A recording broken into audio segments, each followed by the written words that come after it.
अब उनको आ जाए तो पीछे पीछे, हाँ ठीक रहेगा, एक साथ आ जाएगा सब। एक फोटो में सब सब देसी कट्टा है ना?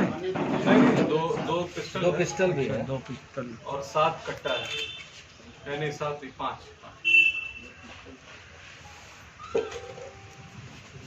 लंबा वाला भी कट्टा है। हाँ कट्टा।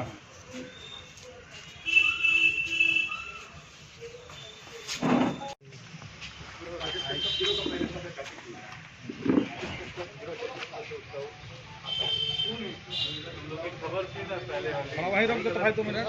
नहीं आओ क्या? हाँ पंडित जी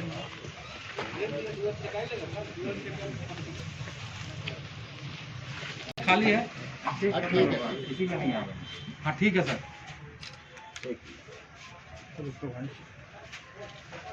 दिखा दो मोबाइल पे, चलो ना।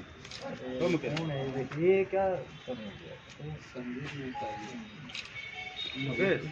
चलो मोबाइल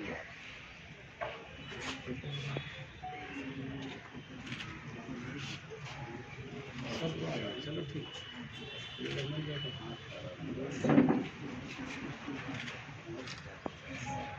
कितना को है हो? 10 का दम। एक फिल्म भी बना था 10।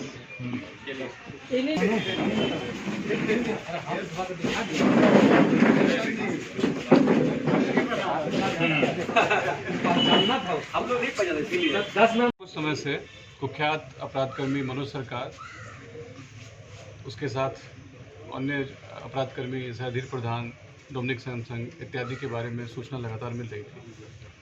तो पुलिस ने, सरायकेला पुलिस ने कई सारी टीमें बना के राज्य के विभिन्न हिस्सों में और साथ ही साथ पड़ोसी राज्यों के भी कई हिस्सों में अपनी अलग अलग टीम भेजी थी। इसमें हम लोग बहुत दिनों से लगे हुए थे। तो इसको ज़ीरो डाउन करते हुए धीरे धीरे कल शाम को चौका थाना क्षेत्र के अंतर्गत हाईवे पे चेकिंग के दौरान अधीर प्रधान, डोमिनिक सैमसंग और दीपू ओझा 3 अपराधकर्मी पकड़े गए और उनके साथ हथियार बरामद हुआ। उनकी निशानदेही पे 2 और अपराधकर्मी कांडा क्षेत्र से पकड़े गए। फिर उन्होंने स्वीकार किया कि इन्होंने कई अपराध को अंजाम दिया है और साथ ही साथ इन्होंने बताया कि इनका दिया हुआ कुछ हथियार खरसावां क्षेत्र में 2 व्यक्तियों के पास रखा है। तो पुलिस ने जाके उसमें भी 2 व्यक्तियों को पकड़ा। फिर पूछताछ पे फर्दर बताया कि इनकी एक बड़ी मीटिंग यहाँ होने वाली थी, इसमें किसी बड़ी वारदात को अंजाम देने वाले थे और इस संबंध में बंगाल की ओर से मनोज सरकार के भी आने की सूचना है। तो उस सूचना पे पुलिस ने नाकाबंदी की। तो सरायकेला थाना क्षेत्र के अंतर्गत ही निमडी क्षेत्र से मनोज सरकार भी पकड़ा गया, उसके पास हथियार बरामद हुआ। पूछताछ के दौरान मनोज सरकार ने रंजीत बेज हत्याकांड में प्रयुक्त एक और हथियार के बारे में बताया और वो भी बरामद हुआ। इसमें मनोज सरकार के पास से एक पिस्टल, अधीर प्रधान के पास से पिस्टल और अन्य अपराधकर्मियों के पास से भी कई हथियार बरामद किए हैं। और इस प्रकार एक बड़ा गिरोह जो संगठित रूप से अपराध को अंजाम देता था, हत्या करता था, धमकी देता था, रंगदारी वसूल करता था और बहुत दिनों से फरार था। खासकर रेलवे के ठेकों में इनका बहुत ज़्यादा इंटरफेरेंस था।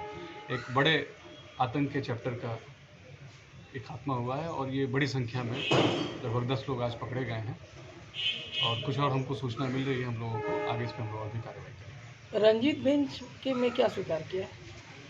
स्वीकार किया कि इन्होंने उसकी हत्या की थी ज़मीनी विवाद के मामले में और हत्या में प्रयुक्त जो हथियार था उसको भी बरामद कर लिया गया। और फर्दर पूछताछ हम लोग और भी करेंगे और बहुत सारे मामले हैं। आपको पता ही है कि दर्जनों केस तो मनोज सरकार पे झारखंड में है, पड़ोसी राज्यों में भी, अधीर प्रधान पे भी बहुत केस है, डोमिनिक सरकार पे भी केस है। तो बहुत सारे केस में लीड मिली है हम लोगों को और अनुसंधान जारी है। इस पर और भी नए नए खुलासे होंगे। कुछ ऐसा ही कुछ ये लोग करने वाले थे, फर्दर इन लोग की जो योजना थी किस तरह से थी अब नहीं कर पाएंगे, अब सब पकड़े गए हैं। इनका रंगदारी से जुड़ा हुआ, हत्या से जुड़ा बहुत सारा मामला है। अपराधकर्मी जब मिलते हैं तो कुछ न कुछ योजना बनाते ही हैं, लेकिन अब जब इनको पकड़ लिया गया है तो सब घटनाओं पे विराम लग गया है।